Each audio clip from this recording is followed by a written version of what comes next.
आयंआ हादान सिफायजेननाय जायगाया अबेहायमोन? जोङो जन्म जायगाया जोंनिया थिपकाय फटबजरा ओमफ्राय गामिया थुलसिजरा होनना बुङो। गफुर हालामाव माबायदि सफैनायमोन? गफुर हालामाव सिगांनि जोंनि काहिनिया बे समाव जोंहा हाया इसेल'खाय जोङो गेदेरा माबायाव गगामुगाव थांनानै हा नायदों। बे गगामुगाव हा नायनानै बे दैलाम जायगाखौ मोनहैदोंमोन, कपाथुनि होननाय जायगायाव। ओमफ्राय बे कपाथुनि जायगायाव हाखौ लानानै जोङो हाखौ मोनाखै रंजा बाजा बहाय रायजो जानो होननानै जों न'आव लुना थाबाय। ओमफ्राय बैसाग मास फैनाय लोगो लोगो दैयानो लोब लोब लोबनानै खेथि मोनसेबो मोना। उफाय गैया जोङो। ओमफ्राय बे बोसोरावनो आङो फिट बोसोराव आङो खारबोफिनदों अदालगुरियाव। ओमफ्राय गेदेरखौ आङो बे कपाथुनियाव गारबोनानै अदालगुरियाव खारबोनानै आङो ओजोंहाय सोनाबहा थांफिनबाय। गेदेरा बहायनो थाबाय गगामुगाव। ओमफ्राय जेथुनाखि बियो बे हाखौ फाननानै आंनो अदालगुरियाव फैसा हैनानै गावनि बे गान्धीराम सबिराम मोनजों बिसोर ज' दंमोन कपाथुनियाव। बिसोर बहाय बे माबायाव करिगर खारबोदों बिसोरो हा गोदानाव। ओमफ्राय बहाय सबिराम देवानि हा खुलिनायाव बिसोर माने बे हा सिटखौ मोननाय जादों बिसोरो। ओमफ्राय तखन आङो बिनिफ्राय थांफिनदों कसुगावनिफ्रायसो बे सानसेखालि बियो आंखौ मायाव होनो बर' साहित्य सभा जादोंमोन क'क्राझाराव, बहाय आंखौ लोगो मोननानै लाबोफिनदों।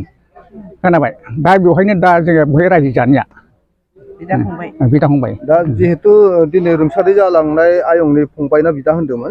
आं फंबाय बेनो। बिदाया होनबा दिनै मैया जिहेतु रुंसारि जालांबाय, रुंसारि जानाय समसिम बेसेबां बोसोर जाखोमोन? बे 80 बोसोर बारबाय।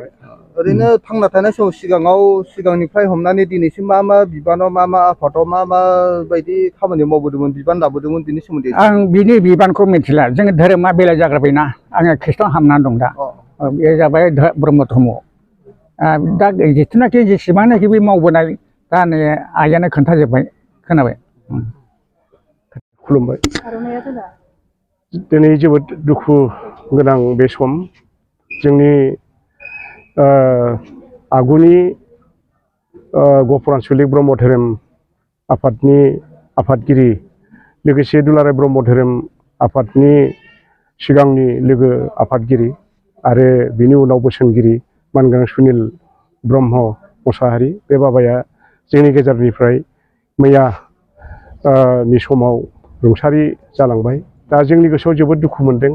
जिहेतु जों बाबाखौ जोंनि धोरोमनि मावनां हाबाफारिफ्राव लोगो मोनबाय थादोंमोन। गोबां बोसोन होदोंमोन बाबाया। दा बे बोसोनफोरखौ जोङो उनाव मावलांनो हागोन ना हाया बेखौ जोंहा सन्देह दं। अब्लाबो जोङो बाबानि बोसोन बायदियैनो जोंनि जि धोरोमनि मावनां हाबाफारि बेखौ जों मावनो थाखाय सेस्था खालामगोन। दिनै जोंनि गेजेराव बेनो माने गोनां जोंनि धोरोमगुरु बाबामोनहा जोंनि गेजेरनिफ्राय रुंसारि जालांबाय। गिबियाव जोंनि बे लकडाउन समाव गुरु आफा जुगेस्वर ब्रह्म, बे आफाया जोंखौ बे लकडाउन समाव नागारनानै थांनो गोनां जादों। दिनैबो जोंनि बे बोसोनगिरि मानगोनां सुनिल ब्रह्म मुसाहारि, बे बाबाया जोंनि गेजेराव दिनै जानगारलांबाय। दा बेनो जों अरायबो बाबानि बोसोनजोंनो जों धोरोमनि बिथिङाव मावलांगोन होननानै जों आसा फारिनाय दं आरो। गोजोन्थों।